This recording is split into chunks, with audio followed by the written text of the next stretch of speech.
மயிலாடுதுறை மாவட்டம் கடந்த இந்த 5 ஆண்டு காலத்தில் தமிழ்நாடு முதலமைச்சர் இந்த மாவட்டத்தில் ஒவ்வொரு திட்டங்களாக பார்த்து கொடுத்து இந்த மாவட்டத்தை ஒரு மிகச்சிறந்த மாவட்டமாக இன்றைக்கு மாற்றி காட்டிய பெருமை தமிழ்நாடு முதலமைச்சர் தலைவர் தளபதி அவர்களை சார்பு என்பதை நான் தெரிவித்துக் கொண்டிருக்கிறேன்.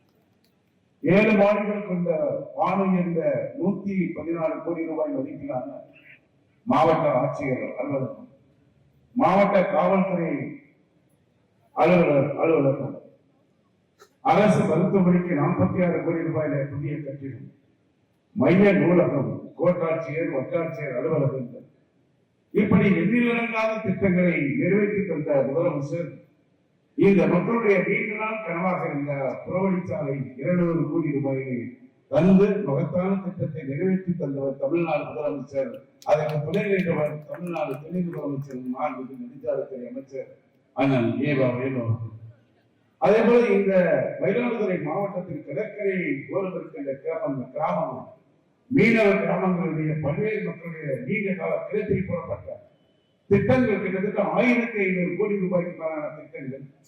அதே மாதிரி இந்த கடலில் கலக்கின்ற முகத்துவார பகுதியில் கடல் நீர் உப்பு வந்து இந்த நிலத்தடி நீர் மாசுபடுவதை தடுக்கின்ற அளவில் எல்லா இடத்திலும் தடுப்பணைகள் கட்டி தந்து இன்றைக்கு கடந்த ஆட்சி காலத்தில் இந்த மாவட்டம் என்று பெயர் சூட்டினார்களே தவிர 160 ஆண்டுகள் கடந்த இந்த மயிலாடுதுறை நகராட்சி ஒரு மாவட்டமாக தலை சிறந்து விளங்குகிறது என்றால் தமிழ்நாடு முதலமைச்சர் ஏற்றி தந்த மகத்தான திட்டங்கள் என்பதை நாம் மறந்துவிட முடியாது.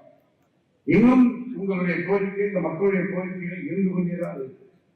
குறிப்பாக மயிலாடுதுறை நகராட்சியுடைய ஆதார சாக்கடை திட்டம் 53 கோடி ரூபாயில பணிகள் நடைபெறுகிறது. அதே போல இங்க இருக்கின்ற ஆறுபாதி ஊராட்சியில இங்க இருக்கின்ற மக்கள் எங்களுக்கான அந்த நிலத்தடி நீர், மயிலாடுதுறை நகராட்சியிலிருந்து வருகின்ற அந்த கழிவு நீர், நிலத்தடி நீர் மாசுபடுகிறது.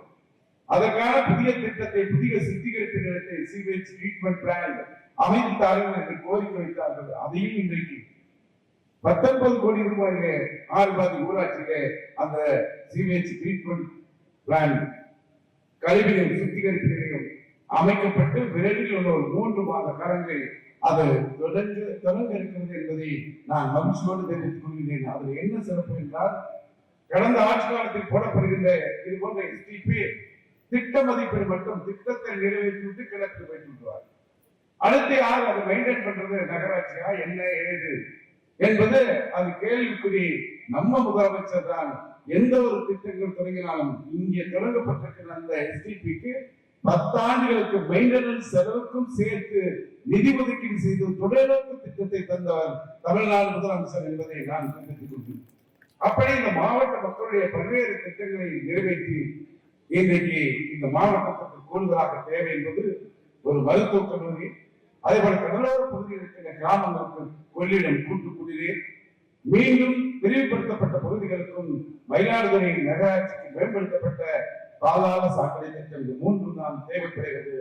2026 நம் முதலமைச்சர் வெற்றி பெற்று திராவிட மாடல் 2.0 ஆட்சி காலத்தில் இந்த திட்டங்களும் நிறைவேற்றுவதற்கு தமிழ்நாடு முதலமைச்சர் அவர்கள் அண்மையில் ஒரு திட்டத்தை அறிவித்தார். 2030க்கான கனவுகள் மெய்ப்படும் என்ற திட்டத்தை சொல்லி உலகில் இந்த தேசத்தில் மக்களிடத்திலிருந்து திட்டங்களை தந்து அதை செயல்படுத்துகிறேன் என்று அதை நான் செயல்படுத்துகிறேன் என்று ஒரு ஜனநாயக தலைவர் தான் தமிழ்நாடு முதலமைச்சர் என்பதை நாம் மறந்துவிடக்கூடாது.